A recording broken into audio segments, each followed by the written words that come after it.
राहुल की मौत से ही इस कहानी की शुरुआत हुई थी। नरकदूत का दूत बनने के बाद भी, दूसरे राहुल के जिस्म में घूमने के बाद भी एक आस थी, राहुल अपने जिस्म को हासिल कर दोबारा जिंदा हो सकता है। पर अब चांद के टुकड़े को नष्ट करने के मकसद में निकला राहुल अपनी जान गंवा बैठा था। आयशा स्तब्ध थी, परेशान थी। उसे यकीन नहीं हो रहा था कि जिस राहुल से वो इतना प्यार करती थी वो अब इस दुनिया में नहीं रहा। आयशा की चीख सुनते हुए सरिता और चंद्रवंशी योद्धा भी वहां पहुंच गए। सरिता राहुल के बेजान जिस्म को इस तरह देखकर चीख पड़ी।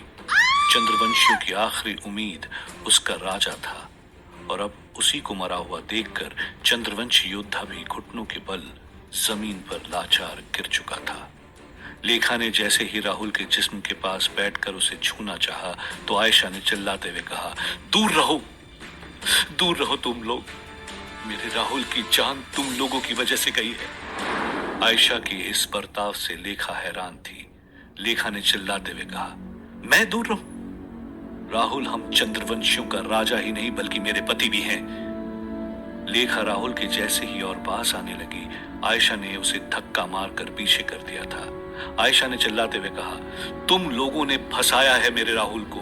उसे ना तुम चंद्रवंशियों से मतलब था ना ही इस पत्थर से। वो तो खुश था मुझसे शादी करने के लिए, पर तुम लोगों ने मेरे राहुल को इस पत्थर के सम्मोहन में फंसा लिया और उसे मौत के मुंह की तरफ धकेल दिया। मैं सब जानती हूँ। मुझे मास्टर ने तुम चंद्रवंशियों की सारी हकीकत बता दी है। सरिता ने आयशा से कहा, ए लड़की, हमने राहुल को कोई धोखा नहीं दिया और जिस मास्टर की तू बात कर रही है उसी ने बर्बाद किया है हमें, और उसी को तो हराने हम मोहनजोदारो की तरफ निकले थे। पर किसे पता था कि बीच रास्ते में ही राहुल अपनी जान गंवा बैठेगा। लेखा ने गुस्से में कहा, राहुल ने जान नहीं गंवाई है मां, उसकी जान ली गई है। लेखा की इस बात पर आयशा भी हैरान थी। आयशा ने पूछा, हम सब यहाँ हैं तो फिर कौन राहुल की जान ले सकता है? लेखा ने कहा, हम सब यहाँ नहीं हैं, एक शख्स अभी भी गायब है। लेखा ने आयशा की तरफ उंगली उठाते हुए कहा, तेरा वो दोस्त आर्यन, वो यहाँ नहीं है? आयशा एक पल के लिए सहम गई। लेखा सही कह रही थी। इतनी चीख पुकार के बाद भी आर्यन कहीं दिखाई नहीं दे रहा था। और तभी आयशा की नजर उस बक्से पर पड़ी जो अब तक आर्यन के पास था। लेखा ने आयशा को चिल्लाते हुए कहा, बड़ी मासूम बन रही थी तू। तेरे साथी ने ही राहुल की जान ली है, मैं तुझे छोड़ूंगी नहीं। ये कहते हुए लेखा आयशा की तरफ झपटी। आयशा ने भी लेखा को धक्का देते हुए उसे जोर का चांटा मारा। लेखा के सब्र का बांध टूट चुका था। उसने चंद्रवंशियों का भाला निकालकर जैसे ही आयशा पर वार करने की कोशिश की, सरिता के जोर से चीखने की आवाज से वो दोनों वहीं रुक गए। सरिता ने उन दोनों के बीच आते हुए कहा, लेखा, आयशा, मेरी बात ध्यान से सुनो। हम होनी को नहीं डाल सकते। हमने अपने राजा को खो दिया है, पर उनका मकसद अभी भी जिंदा है। सरिता ने अपने हाथ में वो चांद का टुकड़ा उठाते हुए कहा, इस चांद के टुकड़े को नष्ट करना हमारी जिम्मेदारी है।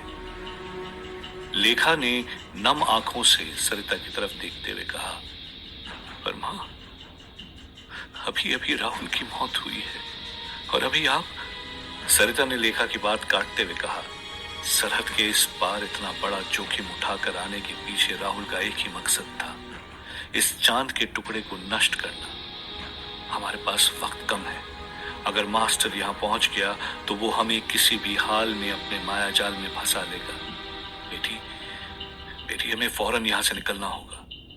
लेखा ने सरिता के हाथों से वो चांद का टुकड़ा लिया जिसे राहुल ने अपने गले में टांगा हुआ था। लेखा ने उसी पत्थर को अपने गले में टांगते हुए कहा, मैं इसे नष्ट करने तक राहुल की निशानी समझकर मंगल सूत्र की तरह अपने गले में डाले रहूंगी। आयशा ने लेखा से कहा, तूने भले ही राहुल से शादी की हो, पर जीते जी भी और मरने के बाद भी राहुल सिर्फ और सिर्फ मेरा है।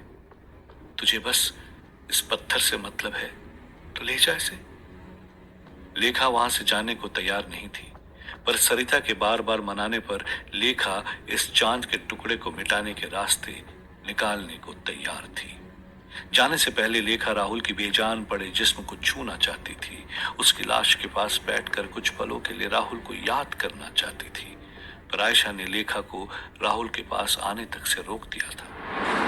वक्त रेत की तरह बहता जा रहा था।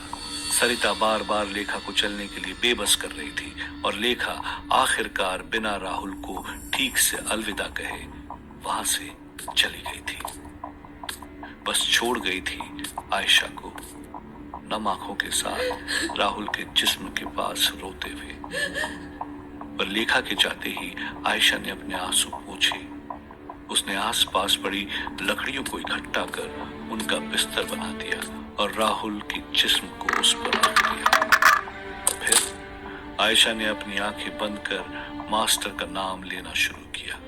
आयशा को याद था कि एक बार उसकी भी जान जा चुकी है जब राहुल ने नरकदूत और मास्टर के खिलाफ जाते हुए उस वज्र यंत्र की मदद से आयशा को जिंदा किया था। आयशा जानती थी कि अगर किसी भी तरह वो वज्र यंत्र उसके हाथ लग गया तो मौका है राहुल को दोबारा जिंदा करने का। आयशा को बस किसी भी तरह मास्टर को यहाँ बुलाना था।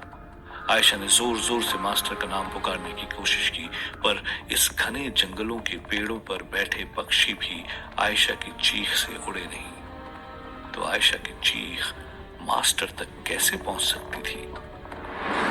आयशा को और कोई तरीका नहीं पता था मास्टर तक पहुंचने का।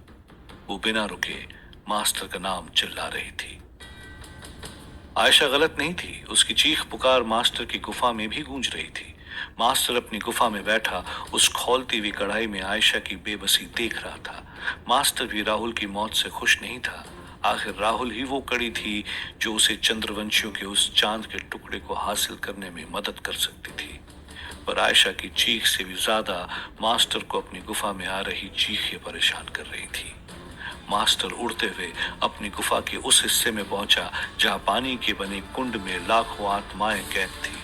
वो सारी आत्माएं रो रही थी जैसे राहुल के जाने का गम मना रही हो, और उन्हीं आत्माओं में थी महिपाल की भी आत्मा जो मास्टर की तरफ देखकर चीख रही थी। मास्टर ने महिपाल की तरफ देखते हुए कहा, मैं जानता हूं तुझ पर क्या गुजर रही है, पर यह सही वक्त नहीं है। मैं आऊंगा, जरूर लौट कर आऊंगा तेरे पास, पर इस वक्त मुझे बहुत जरूरी काम निपटाना है। मास्टर के चेहरे पर वही शैतानी हंसी थी और पलक झपकते हुए मास्टर गुफा से गायब हो चुका था। लेखा अपने गले में चांद के टुकड़े को मंगलसूत्र की तरह पहने राहुल की यादों में गुम थी। भले ही राहुल से शादी किए हुए उसे ज्यादा वक्त नहीं हुआ था, पर इस कम समय में ही राहुल ने लेखा का दिल जीत लिया था। उसने अपनी जिंदगी में कभी राहुल जैसा निडर इंसान नहीं देखा था, जिसने दूसरों को बचाने के लिए कभी अपनी परवाह नहीं की हो। पर लेखा जानती थी कि इस चांद के टुकड़े को हमेशा के लिए नष्ट करके ही वो राहुल को सच्ची श्रद्धांजलि दे सकती थी। मोहनजोदाड़ो की तरफ भागते हुए लेखा ने सरिता और चंद्रवंशी योद्धा के साथ सिंधु नदी पार कर ली थी। सरिता भी अपनी बेटी की आंखों में राहुल को खोने का गम साफ देख पा रही थी। सरिता ने कहा, लेखा, मैं समझती हूं कि इस वक्त हर पल तुझे कांटे की तरह चुभ रहा होगा, पर अब इस दुनिया को मास्टर के शैतानी इरादों से बचाने की जिम्मेदारी हमारी ही है। लेखा ने अपने आंसुओं को पोंछते हुए कहा, मां, पर हम जा कहां रहे हैं? सिंधु नदी तो हमने पार कर ली है, अब और कहां जाना है?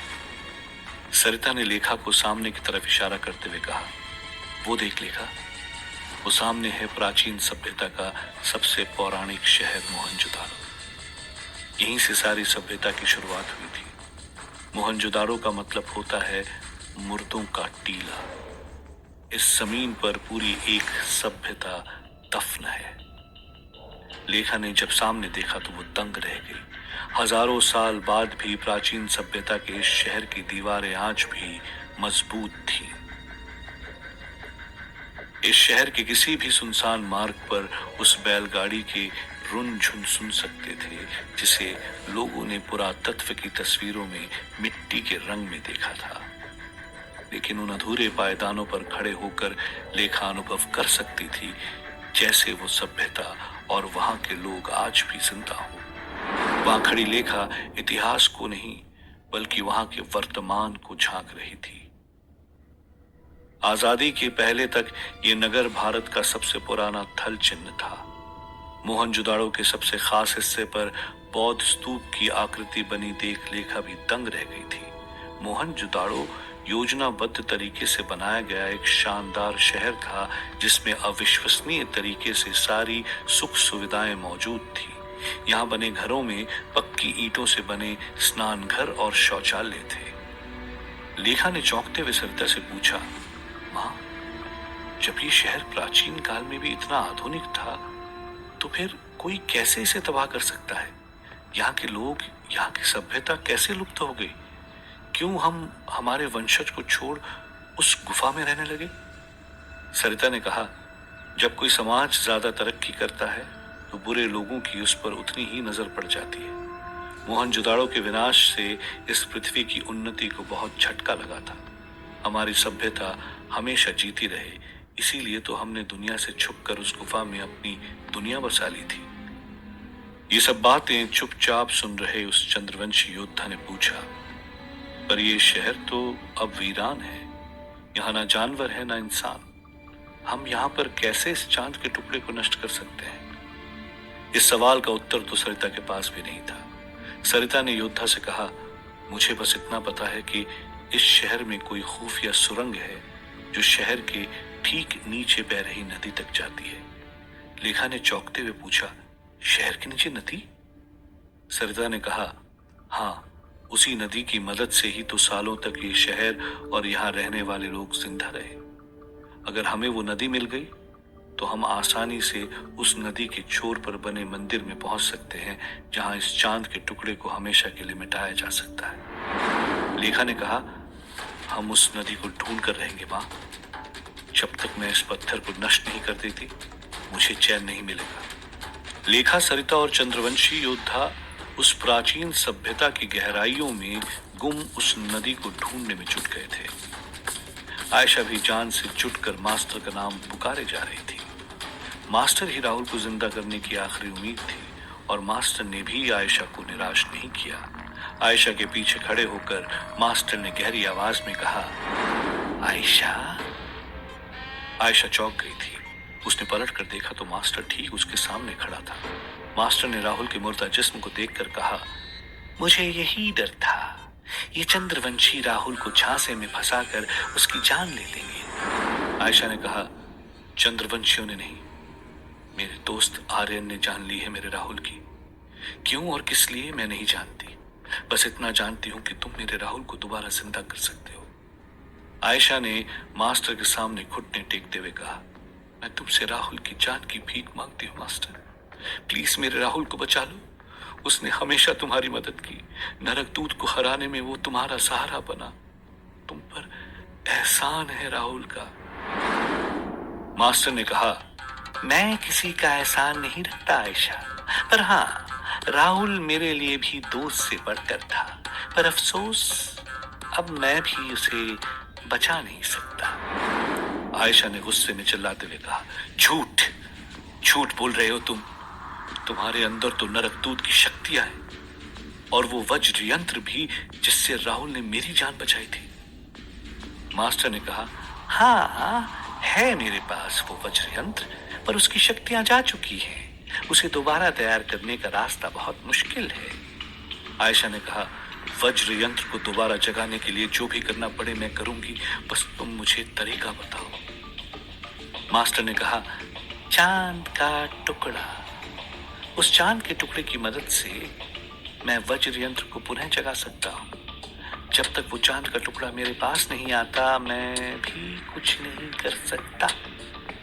आयशा ने गहरी सांस लेते हुए कहा, मैं लेकर आऊंगी उस चांद के टुकड़े को तुम्हारे पास मास्टर, बस मुझे मेरा राहुल लौटा देना। मास्टर ने अपना हाथ आगे बढ़ाते हुए कहा, मैं वादा करता हूँ आयशा, तुम जाओ उस पत्थर को हासिल करने, राहुल के जिस्म को सही सलामत मैं अपनी गुफा में ले जाता हूँ। राहुल को बचाने की आखिरी उम्मीद लिए आयशा उस चांद के टुकड़े को लेखा से छीनने के लिए मोहनजोदाड़ो की तरफ बढ़ चुकी थी। मास्टर राहुल के मुर्दा जिस्म को लेकर अपनी गुफा में पहुंच गया था। और उसने राहुल के जिस्म को गुफा के उसी कुंड के अंदर डाल दिया था जहां लाखों आत्माओं के साथ महिपाल की आत्मा भी थी। राहुल के मुर्दा जिस्म को देखकर महिपाल ने चिल्लाते हुए कहा, क्या किया तूने मेरे बेटे के साथ? कहां है उसकी आत्मा? राहुल अपने जिस अतीत को ढूंढ रहा था उसका सच राहुल कभी जीते जी नहीं जान सका था। वो कभी सोच भी नहीं सकता था कि महिपाल ही उसके असली पिता होंगे। मास्टर ने आयशा को अपने माया जाल में फंसा तो लिया था, पर क्या सच में राहुल हमेशा के लिए मर चुका था या उसको जिंदा बचाने की अभी भी कोई उम्मीद थी?